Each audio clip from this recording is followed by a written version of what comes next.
welcome back to the Custom Garage Build Series. Today we're going to be working on the garage door tracks. I've already gone ahead and engineered one of them out. I wanted to show you the second one. We're going to go ahead and drop that up there and replace it with some unistrut, clean it up, and stay tuned. We're going to get right at it.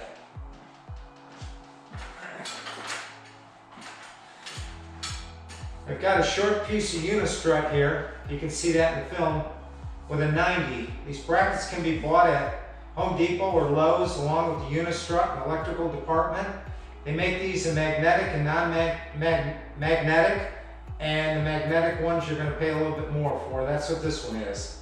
What we're going to end up doing is getting rid of this up here and putting this up against the wall like that and attaching it.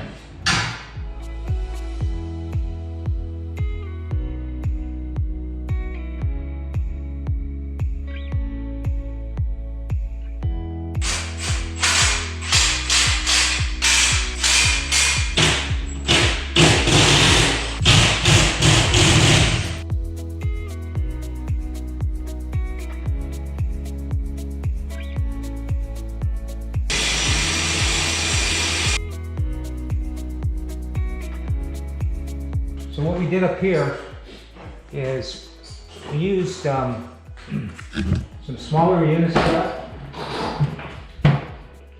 This guy right here. This is like a 3/4 inch. We ran a piece along here because I had to offset where I put my bolts, which ended up being out here. And that needs to be like that. And there we go. See, this ended up being pretty darn rigid. I mean, I don't think I'll have any issues with the doors going up and down, any, give in the rollers. There's really no left to right pressure on these. The only pressure they have when the door's going up is the roller hanging on the bottom of the track here.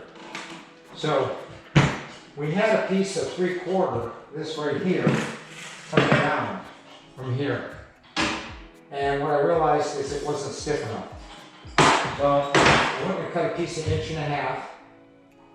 I gotta cut those bolts off yet, but I went ahead and put 2 angles up there into the stud, which made this very, very rigid.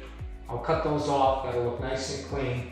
We've got 4 bolts into the 2x12 in the rafters. That's not going anywhere. I used a T-bracket here, you should be able to see that. And then a 90-degree bracket here. This is hanging down.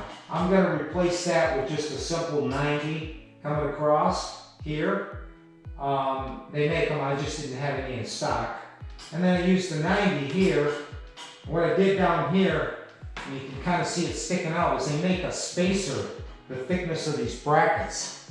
So because I had to run a bolt on the back side of this piece of unistrut, the head of it was sticking, making this piece stick away from the rail.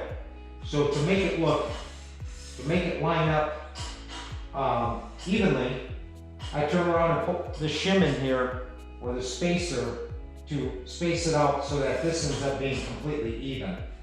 Over here, we just did a 90 off of this one, tied it in, as you can see, very rigid.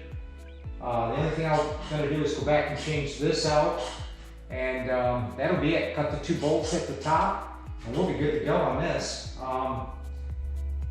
Next thing, we're going to be moving on to that front wall, dropping the hardware that came with the door, just a Wayne Dalton door, and we had do quite a bit of research to try to find conventional hardware for that, and I think we did. And we're going to be taking down the old hardware, adding some supports in the wall to sheet that wall off with plywood, so that'll have something to anchor the barnwood to. So we're going to go ahead and run that gray barnwood all the way across to the middle here. Okay, here we are. Wanted to do a little recap of what we did here with the unistrut and reconstructing the braces for the door tracks for the garage doors. This is just pieces of unistrut cut. We used a 3/4 piece here, as you can see. And then I had to bring some bolts in behind for this L bracket here, which made me space out here. So I just put a spacer block in here. All this stuff is available at Lowe's or Home Depot in the electrical department, where they have their threaded rod and their conduit and that. They have a whole selection of different spacers like this one, L brackets like this one. We've got another 90 over here. This is a T right now. I'm gonna go back and change this out to an L, so it just comes down and it's clean here. We don't need this extra piece hanging down. When we got over to here, I originally had taken and used a piece of 3/4 inch for the down brace here. But what I found after I put it up there is that it wasn't very rigid. So we went ahead and gone with the 1.5 inch here. And so at the top there at the ceiling, you can see up here where I put 2 90s. I screwed this into the rafters.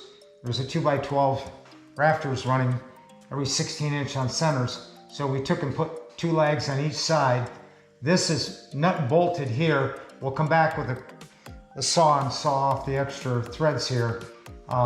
This is just what I had in stock, so I probably could have gotten, you know, like a 2-inch long bolt and it would have fit just perfectly, but these were some I had left over, so I put them in here. I'm gonna cut them down, but you can see that's pretty darn rigid right here. That kind of completes this. We talked about this over here. I'm gonna swing the camera over to the other side, and you can see what we did over there on that wall.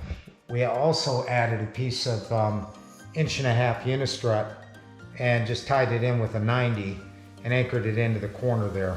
And that's really stout itself. Cleaned up that ceiling completely. So coming back around to here, the next thing we're going to be doing is framing in that wall with some more 2x4s blocking, so then we can sheet the whole wall off with 3/8 plywood, and then we're going to come back with the barn wood and finish off that upper part above the doors. That'll be our next project, and there'll be many more down the road. So I appreciate you watching the channel. Don't forget to subscribe, hit the bell notification so you can catch the next video as it comes down the pipe, and stay tuned for more, and thank you for watching. Bye now.